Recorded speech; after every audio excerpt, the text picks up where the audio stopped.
So Mayor, tanggapin nyo yung konti naming dalang bigas, tubig, grocery. Meron na sa warehouse po konting building material. Pero katulad din po ng kay Mayor Victor James kanina, hindi natin masasabay-sabay, di ba? At kung sabay-sabay yung materialis at tulong, hindi matatapos yung mga bahay. So parang una-una, pero nagko-commit kami sa inyo, linggo-linggo magpapadala kami ng tulong hanggang matapos po, no? For I know the plans I have for you, plans to prosper you, not to harm you, plans to give you hope and a future. Yan po ang nasa Jeremiah 29:11. Si Jeremiah po ay kinikilala ng Hudyo, Muslim at Kristiyano. Ang mensahe po niya, kahit anong bigat ng ating inaharap, may planong maganda ang Panginoon sa atin. Tama po ba? At napansin niyo po yung dulo, plano ng pag-asa at kinabukasan. Meron po bang kinabukasan, mga taga-Malapatan? Mayor, maganda ba ang inyong kinabukasan? Mayora, pakisabi sa katabi mo, maganda plano ni Lord sa iyo. Diba? So, alam niyo po, nung nagkalinog, pwede ako mag-practice magbisaya.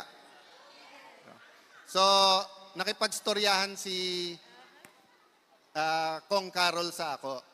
Ang pangutana ko sa kanya, unsa ang kinahanglan ng mga taga Sarangani? Unsang tabang? Ang sabi niya, dili na kinahanglan ng tabang, adto lang kayo doon. No?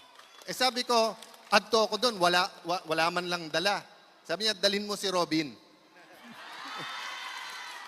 Kaya nagpapasalamat ako sa ating kapatid, napaka-busy nito. Pero isang text ko lang, kailan ka pwedeng pumuntang Mindanao, text siya kaagad, Lunes o Martes. Di ba? At katulad ni Robin, ang dami naming gustong sabihin sa inyo, pero hindi ito panahon ng salita. Panahon ito ng gawa. So Mayor, tanggapin nyo yung konti naming dalang bigas, tubig, grocery. Meron na sa warehouse po konting building material. Pero katulad din po ng kay Mayor Victor James kanina, hindi natin masasabay-sabay, di ba? At kung sabay-sabay yung materialis at tulong, hindi matatapos yung mga bahay. So parang una-una, pero nagko-commit kami sa inyo, linggo-linggo magpapadala kami ng tulong hanggang matapos po, no? Si Senator Bato, may problema, pero nagpadala pa rin ng tulong. Si Senator Jinggoy, nanindigan, ayaw niya na ang Senado ay maging dependent sa Malacanang. Nakakulong, pero nagpapadala pa rin siya ng tulong. Di ba? So ano pa yung mga kasamahan namin? Di ba? Kaya kami nandito, gusto namin i-commit sa inyo 3 R.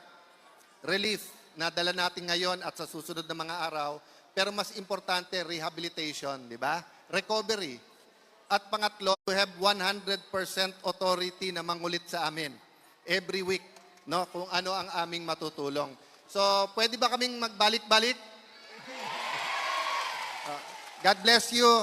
Sabihin nyo ulit sa inyong katabi nyo, maganda plano ni Lord sa inyo. Siguro last message ko sa inyo, ang bata, hindi sinusunod ang sinasabi natin. Ang bata, sinusunod yung ginagawa natin. Di ba? So pag sinabi natin sa bata, alam nyo po, kahit saan kami pumunta, sa Davao, ang sabi, binubulong sa amin ni Robin, laban lang, laban. Laban daw. Iba-iba sinyalis, may ganon, may ganon, may ganon, may opa. Di ba? Lahat, pero ang binubulong laban. So ang bata, ang nakikita niya. So dun po sa lubos na nahihirapan ngayon, laban lang po ha. Laban. Para makita po ng mga anak ng Malapan na kayo po ay titindig, kayo ay babangon at lalong gaganda ang inyong lugar. God bless you po.